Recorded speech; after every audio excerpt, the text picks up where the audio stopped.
Welcome to our channel. Today we how to backup Smartsheet control columns and rollups step by step clearly. To backup Smartsheet control columns and rollups, start by opening your Smartsheet account. Locate the specific sheet you want to backup. Ensure that you have the necessary permissions to edit and access the sheet. Next, click on the File tab in the top left corner of the screen. From the drop-down menu, select Export. Choose the format you prefer for your backup, such as Excel or Google Sheets. After selecting the format, click on Export to download the file. Open the exported file to review its contents. Check that all control columns and rollup data are accurately represented. If you need to backup multiple sheets, repeat the process for each one.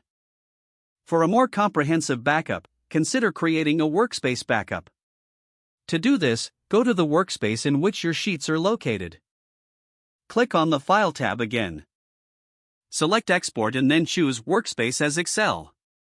Download the workspace file. Review the downloaded file to ensure that all sheets and data, including control columns and rollups, are intact. After confirming the data accuracy, safely store the backup file in a secure location. Consider storing it in a cloud storage service for added security and easy access. Regularly update your backups to ensure you always have the most recent data.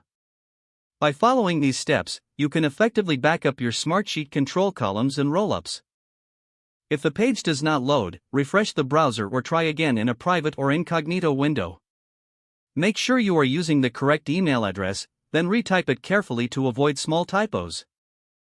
If your password is not accepted, use the reset option and create a new strong password you can remember. Check your spam folder for verification or security emails, then complete any requested confirmation steps.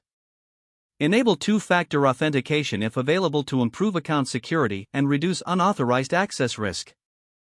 After signing in, review your profile details so your contact information and settings are accurate and current. If you see an error message, note it down and try again after restarting your device and internet connection. Log out when you finish, especially on shared devices, to keep your account and payment information secure. If the page does not load, refresh the browser or try again in a private or incognito window. Make sure you are using the correct email address, then retype it carefully to avoid small typos. Don't forget to like this video and subscribe to our channel for more step-by-step tech guides.